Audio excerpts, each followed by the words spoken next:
morning, First Squad. My name is Joshua Burnett. I'll be going over this information brief on Guyana. Guyana is a part of the United Nations and as a U.S. ally, but they are currently under distress politically, militarily, and economically because of their current battles with Venezuela. So we'll get into it. This is the agenda, the PT format, politics, military, economics, social information, infrastructure, and physical environment, and the time as well. So first, to start off, the political system, very similar to the United States. There's three branches of government, the executive, legislative, and also judiciary branches. They're a democracy, and they're very they use a semi-presidential system based on their original 1980 constitution, so they're still working out the kinks of their constitution since it's relatively new.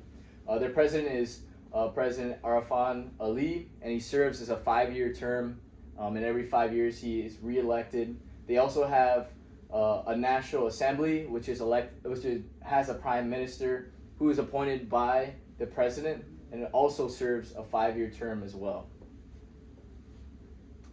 Militarily, the Guyana Defense Force is very, very primitive in their capabilities. Their defense force currently has 2,480 active soldiers with only 1,750 in the reserves. They also play a major role in combating the drug and human trafficking situations surrounding their country and area. They also have a long-run dispute with the country of Venezuela. And also, on top of that, their army has little to no training at all. They have very primitive equipment, very little manpower as well. And their equipment, some of their vehicles and vehicles and equipment are dated to 1970 and 1980, so they're in very poor condition. On the other side, the economics of Guyana is rapidly growing because of their oil producing capabilities. In 2020, it was one of the world's fastest growing economies, and also 11 billion barrels worth of oil is one of the highest levels per capita worldwide. So influencing that, because of their growth in economics through oil, there's been a lot of political unrest surrounding the industry, and also a lot of political unrest because of voting fraud from their most recent 2020 election.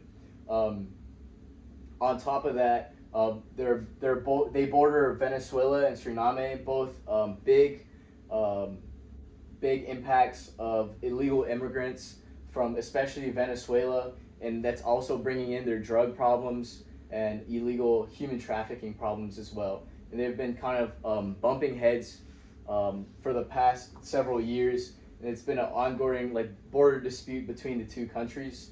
Also, in September of 2021, Venezuela signed an agreement that to claim a Guyanese territory as part of their own.